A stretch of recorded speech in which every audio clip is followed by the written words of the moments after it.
La volta al món a peu, dia 17. Plovent amb intensitat aquí, refugiat al porxo de l'església de Sant Jacques a Mauguió. Per què he sortit? He sortit de l'hotel, he posat al màxim el check-out, després m'he estat una bona estona a la zona comú, fent un cafè i tal, esperant a que deixés de ploure, perquè en principi quan deixi de ploure aquesta pluja ja no ha de ploure més en tot el dia. Llavors per això estava esperant. Però he sortit perquè ara tinc una connexió d'aquí 5 minuts amb 2Cat a la tele. I clar, volia que hagués una mica millor, el que passa és que no esperava que plogués. Avui, dia de semidescans, és a dir, avui vull caminar, però caminaré poc. En comptes de descansar i no fer res, doncs caminaré poc i ja està. Per cert, avui és dimarts 16 de desembre i com cada cop em vaig allunyant més i m'aneu perdent la vista, doncs he decidit ficar un mapa d'on estic cada dia al principi del vídeo, així veieu més o menys per on em vaig avançant i tal. M'heu demanat diversos, a veure què us sembla aquest format. Crec que és l'únic que puc fer, de fet. Així us mostro també tota la línia del que he fet fins ara. Doncs inicio el trajecte, a veure què tal avui. Us recordo, pels despistats, que estic intentant fer un repte per cada país que passi. I el de França és intentar menjar un croissant cada dia. De moment, 2 de 2 i els 2 bons. Val, baguette aquí, baguette i croissant. A una pastisseria que ficava gourmet, 2,50. Altres coses no, però això és barat a França, anem a provar-lo.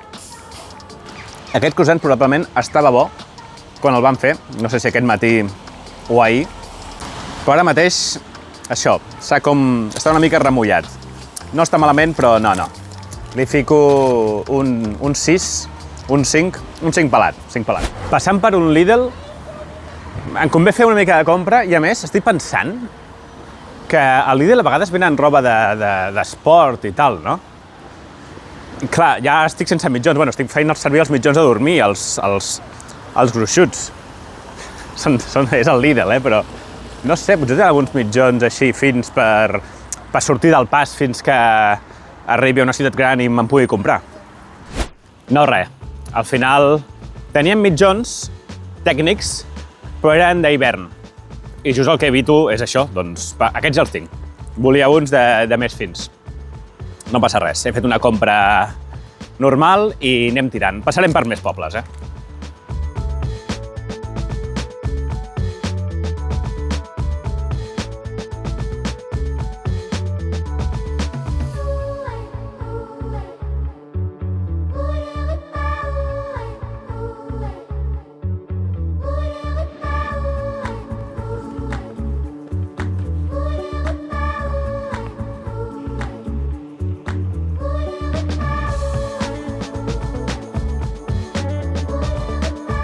Al meu darrere, un enderroc. Per si no ho sabíeu, jo treballava al món dels enderrocs. D'aquest tipus de màquina se'n diu excavadora giratòria. I encara que sembli una mica raro, una excavadora es fa servir per enderrocar, sí. La que seria la pinça al davant, doncs la que teniu present vosaltres és una que és com una cullera, que serveix per excavar terres, però també se li pot ficar una cosa, que és l'implement demolidor, que és com una pinça que va fent crac, crac, crac, i es va menjant, va mossegant el formigó i va trencant l'edifici a poc, i així es fa un enderroc controlat. Aquí, pel que veig, a més es tracta d'algun edifici històric o alguna cosa així que es vol conservar. Per tant, s'ha enderrocat una part, però una part s'ha de mantenir, per això es fiquen aquestes barres que es diuen apeos, i això fa que es mantingui l'estructura, perquè clar, és tan antic això que a la que toques una mica hi ha perill que se'n vagi baix. Per què us explico això? Home, perquè ja ho sabeu que un dels sponsors del viatge és Control Demeter, i he passat per aquí i m'he recordat d'ell. Moltes gràcies, Demeter, per patrocinar la volta al món a peu. Arribat a Lansargues. Com canvia els pobles i el paisatge depèn del temps que fa, Si arriba a fer sol, diria, oh, que maco aquest poble, i ara sembla un poble gris, deprimit. Però no, és un poble normal, suposo que d'aquesta zona. Escolta, ja és hora de dinar, jo crec. A veure si puc parar a algun lloc. Doncs he entrat a l'edifici aquest que veieu aquí darrere, amb tot el morro del món. Estan rehabilitant-lo i els he dit als treballadors si podia connectar el mòbil. He connectat i he dinat l'entrepà i un iogurt. Així que seguim. Bé, afronto la tarda, porto només 9 quilòmetres i són les 3:20. Per tant, avui no sortiran i no arribarem a 20 o bueno, justet. Bé, us he d'explicar una cosa, que és que ara estem a prop de la zona de la Camarga, que es diu, com el restaurant. És un parc natural que hi ha aquí a França, on estic ara, just al sud-est. A veure, m'agradaria visitar-lo? Sí. Què passa? Jo, caminant, estic molt limitat als ponts. Aquí hi ha moltíssims canals, moltíssims rius, i jo he de marcar la meva ruta depenent dels ponts. Un dels llocs macos d'aquesta zona de la Camarga, que és el lloc d'Europa amb més flamencs, és el poble d'Aigüesmortes, que és una població fortificada. Però què passa? Que per arribar allà m'he de desviar moltíssim, perquè no hi ha un pont que passés directe, si no, podria haver anat. Si hagués fet la ruta d'ahir de la costa, llavors sí que hagués arribat directament i ho hagués vist tot. Però no va poder ser. Llavors, bueno, ho veurem una mica per fora, no sé com ho farem. Avui no, perquè avui doncs, són pocs quilòmetres, però potser demà. 4:40. Acabo de fer una entrevista d'uns, no sé si 40-50 minuts amb Ràdio Sant Just d'Esvern. Molt bona entrevista, A veure si puc penjar l'enllaç a les xarxes socials. Ha estat molt bé, molt exhaustiva. Que a vegades passen massa per sobre, saps, del tema, i aquesta ha entrat molt en detall.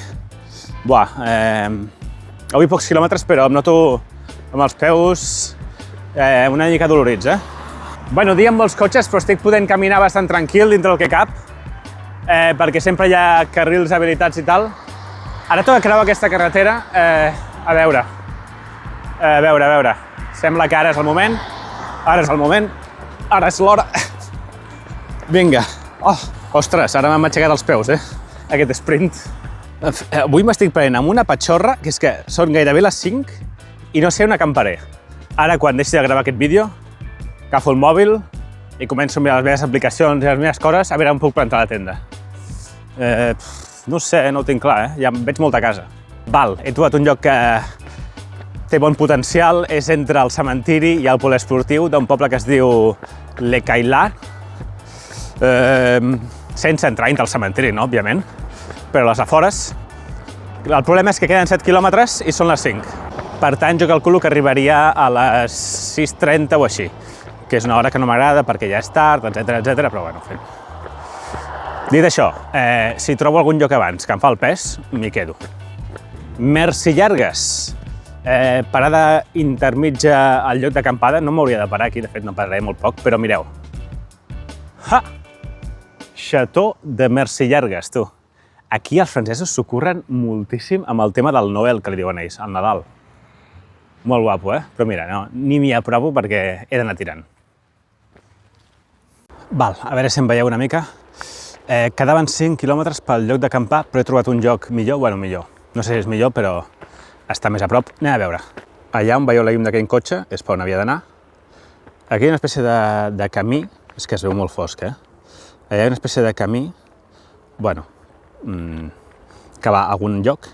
I aquí hi ha una espècie de camí peatonal on fa una estona he vist un home passejar un gos. I allà hi ha el riu. Allà, no es veu. I aquí hi ha un molí.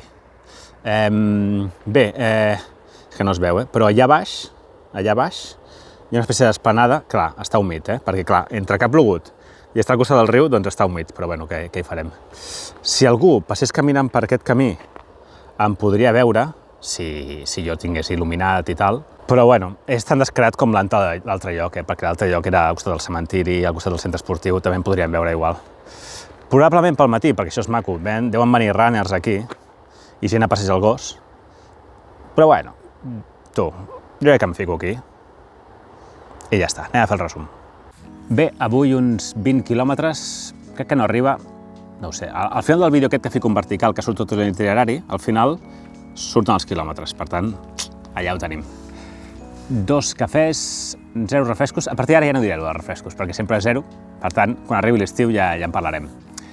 0 persones amb les que he parlat, i diners gastats avui, crec que 5,5 al Lidl i 2,50 a la boulangerie, 8 euros, baratito.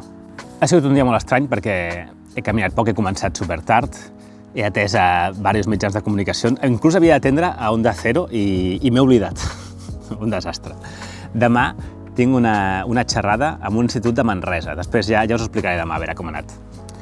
Doncs bé, ha sigut un dia estrany, tema peus, tema butllofes, que sé que us preocupa. Han fet mal avui, no ens negarem, però han fet mal com tot el peu, no la butllofa en si. Jo crec que la butllofa està remetent i se m'està fent callo.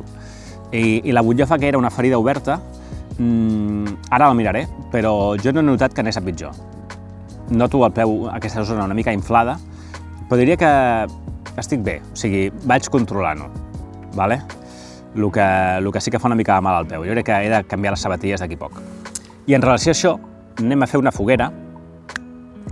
Primera pregunta, quan creus que et durarà cada sabatilla? Jo crec que uns 1.500 quilòmetres puc tirar. La mida mitja d'una sabatilla de muntanya, tots sabreu que més o menys són 800 quilòmetres. Però bueno, tenint en compte que no vaig per terreny molt complicat i tal, crec que la puc allargar fins a 1.000 i 1.500 si d'això. Jo ho sé, això també per altres aventurers, que sé que han allargat això les sabatilles, no? Llavors, bueno, anirem veient. Ara mateix no sé quants porto amb aquestes que porto ara, ¿vale? Perquè les tenia d'abans, no sé quants quilòmetres porto, però crec que toca anar a canviar-les. Següent pregunta, una pregunta molt interessant. Quin percentatge de probabilitats crec que tinc de completar la volta al món a peu? I he estat pensant, és que és complicat, perquè hi ha molts factors que ens juguen en contra i l'únic que juga a favor és la tenacitat de les ganes que tinc de fer-ho i l'experiència que tinc en altres travesses. Jo diria que un 50%, i estic sent una mica optimista, perquè si no hagués dit el 30%, 50% diria jo. Ja ho veu veure al vídeo introducció, que no sé si l'heu vist, però aneu a veure'l perquè em va costar molt de fer-lo i és un vídeo que amb molt de hype. Ja ho vaig dir, un repte impossible. I per últim, quin país tinc més ganes de veure de cada continent, em pregunten. D'Europa tinc ganes d'anar a Albània, el que passa és que Albània, la manera com ho recorreré, que serà per la costa, no crec que vegi els paisatges més macos, per tant, no tant. Llavors et diré Grècia. Grècia perquè passaré per la zona de Meteora, creuaré els Balcans, pot ser molt guapo allò. Després, d'Àsia, és una bona pregunta, probablement al Nepal, encara crec que pot ser una mica hostil la ruta que jo faré, perquè no seran els típics trekkings que estan molt habilitats i tal. Serà una cosa més seguint camins més habituals i fora de les rutes turístiques, pot ser interessant, tinc ganes d'anar al Nepal. També Malàisia, m'han parlat molt bé de Malàisia. D'Oceania, doncs Nova Zelanda. De l'Amèrica del Sud o de les Amèriques, Perú. Perú crec que és un país amb una geografia brutal. I també Xile, però bueno, Xile hi ha estat, però bueno, he estat al sud i no al nord, a veure tal. M'han parlat molt bé de Colòmbia. Perú és un país que per una part em fa respecte i per l'altra part en tinc ganes. Molt bé, això és tot, un vídeo una mica random, però ja passarà de tant en quant. Fins demà!